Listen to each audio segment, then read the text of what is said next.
नमस्ते। विरासत में आपके स्वागत बा। विरासत जेकर प्रसारण होवेला मॉरिशस ब्रॉडकास्टिंग कॉरपोरेशन और अप्रवासी घाट ट्रस्ट फंड के मिलाजुला सहयोग से। हर बरिस 1 मई के हमने श्रम दिवस मनाएला जा, लेबर डे। ई दिन के महत्व का है, हर एगो देश अलग अलग रूप में एके मनावेला। मॉरिशस में उ सब श्रमिक संघ, उ सब नेता लोग के श्रद्धांजलि देवे जाला जे लोग ई दिन के खातिर काम करले हवन जा। दूसर देश में अलग अलग प्रकार से, फ्रांस में मीगे के फूल दे के ई दिन के सम्मानित करल जाला। आज देखब जा मॉरिशस में और दुनिया भर में ई जोन दिन बा लेबर डे, श्रमिक दिवस, काहे मनावल जाला, कब से मनावल जाला।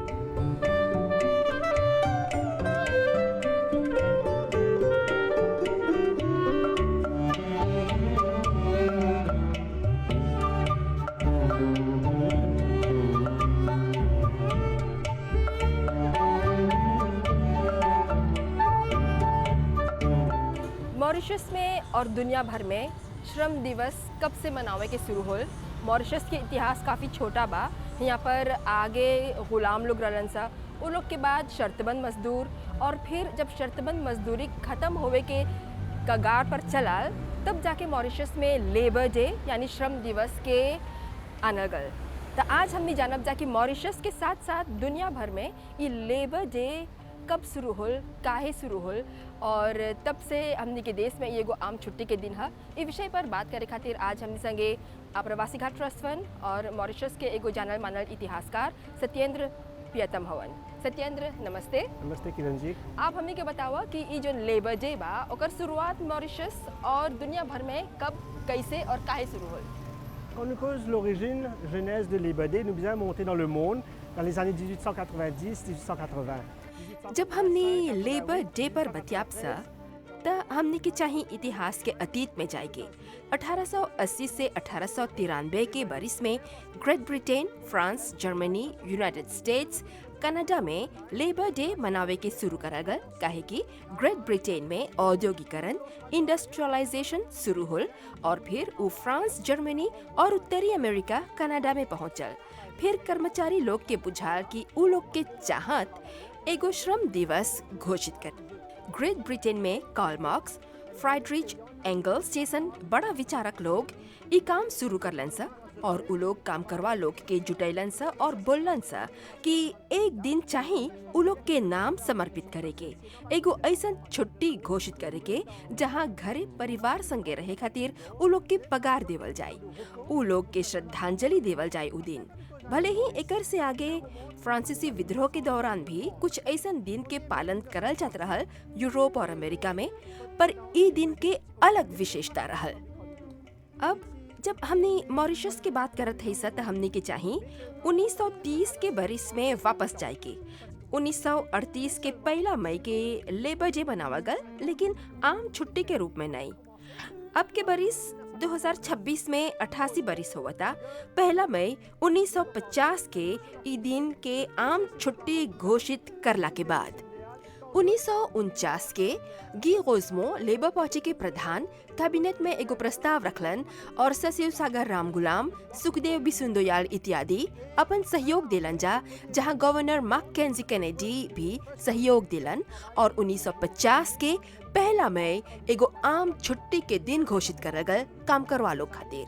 ई कर्मचारी वर्ग खातिर जोन संघर्ष चलल एगो बड़ा उपलब्धि रहल।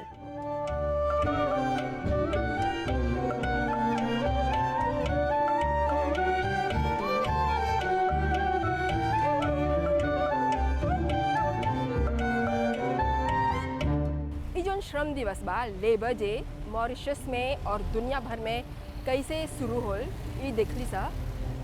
आप जनबा कि मॉरिशस में जब दास लोग रहलन सा, जब ग़ुलाम लोग रहलन सा, और साथ में उ लोग के बाद जब शर्तबंद मजदूर आल, तो ई देश में उ लोग के छुट्टी नहीं रहल।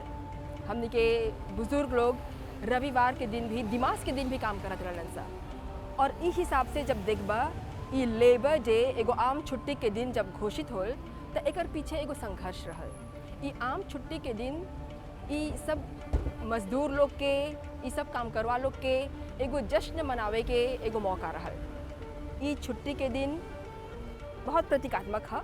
और अब हमने जानब जा सत्येंद्र प्रियतम से ई दिन के महत्व। हमने के बुजुर्ग लोग जब बिना छुट्टी के काम कर सा और प्रतीकात्मक रूप से जब 1 मई पहला मई के दिन अब श्रम दिवस घोषित करा गया तो एकर कौन l'importance है? Eh bien, comme on fait dire ou même, c'est que c'est une longue struggle. Mais seulement nous remonter l'histoire à thé. Dans l'époque, ban esclaves, ban marrons, ban coolies et ban vagrants. Dans l'époque hollandais, français, anglais. Donc déjà à cette époque-là, c'est la résistance, la lutte pour le droit. Ok, Mazdoulon, comme on nous dit. Et qu'il prend un bon bout de temps. C'est une longue tradition de résistance. Et je ban descendants après. अभी जैसे बोलना ये एगो बड़ा संघर्ष रहल, खास तौर पर जब इतिहास में जापसा तब जहां गुलाम, मागों, कुली और मजदूर के साथ कैद करल गल मजदूर लोग रहलन सा। उ लोग के वंशज खातिर बड़ा दिन रहल, जे लोग मॉरिशन बन गईलन सा। उ लोग जोन अधिकार खातिर लड़लन सा श्रम दिवस के लेके, उ लोग के खातिर ये एगो मानवाधिकार के बात रहल, ह्यूमन राइट्स रहल। Labor Day, jour fête du travail, c'est un human right, ça, un droit un acquis qui c'était énorme. Et la première fois qu'il s'est célébré, c'était le 1er mai 1938, Dr Maurice Curé avec le Labour Party. Mais bien souvent, on oublie notre affaire qui tient aussi en 1939, Mahashivratri, Stephen and State Holiday. Aujourd'hui, nous avons beaucoup de public holidays qui nous suivent. Mais à cette époque-là, il n'y en a que 2 ou 3. चाहे ये भी याद रखे कि 1939 में महाशिवरात्रि भी आम छुट्टी के दिन घोषित करा गया। आज हमने बहुत आम छुट्टी के आनंद उठाइला सा, लेकिन उस समय में 2 या 3 गो ही छुट्टी रहल, क्रिसमस, नया बरिस और फिर श्रम दिवस। तो ये बात रहल 1920, 1930 के।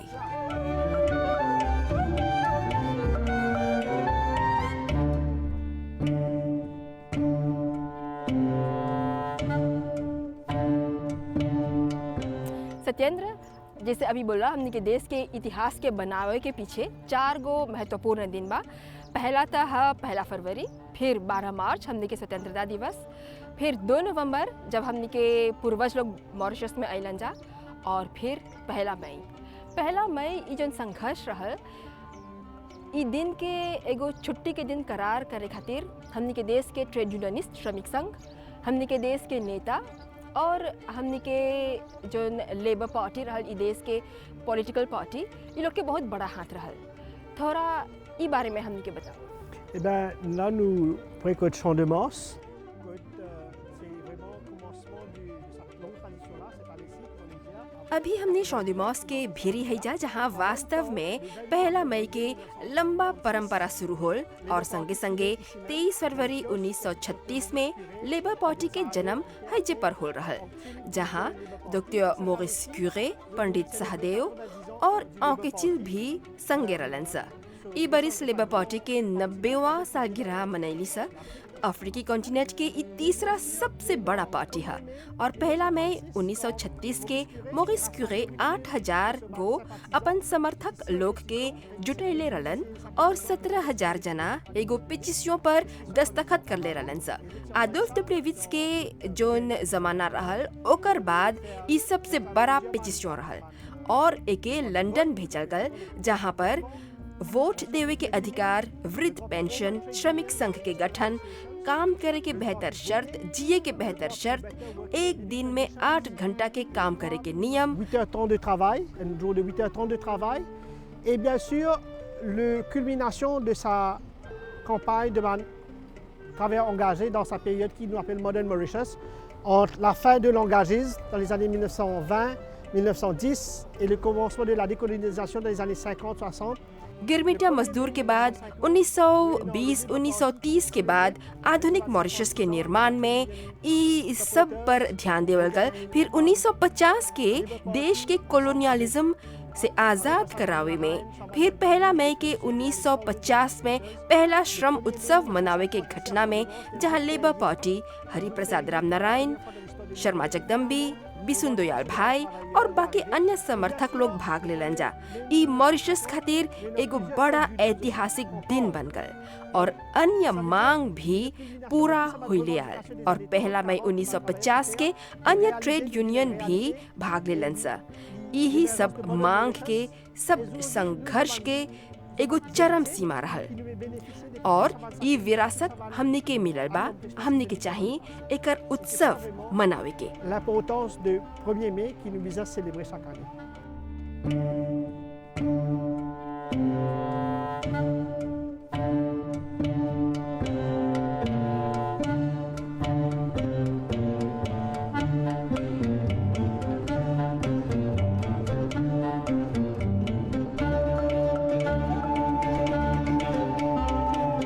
हमर पीछे जोन इमारत देखत हवा काला पत्थर के बनल, एके बनेले हवन से हमी के देश के श्रमिक लोग, ई देश के मजदूर लोग। और 1 मई 1 मई वही दिन है जब हमने ई देश के सब श्रमिक वर्ग, सब मजदूर वर्ग के सम्मानित करीला जा। और ई जोन दिन बा एके घोषित करे में एगो बहुत बड़ा संघर्ष चल रहा, जेकर में देश के मजदूर, देश के श्रमिक संघ, देश के नेता और राजनीतिक पार्टी लोग के बहुत बड़ा हाथ रहल। आज के विरासत यही विषय पर आधारित रहल। ई उम्मीद के साथ कि ई प्रोग्राम आपके पसंद आयल, हमने आपसे आज्ञा चाहब जा। अगला विरासत तक हमने पूरा टीम के आज्ञा दा। धन्यवाद, नमस्ते।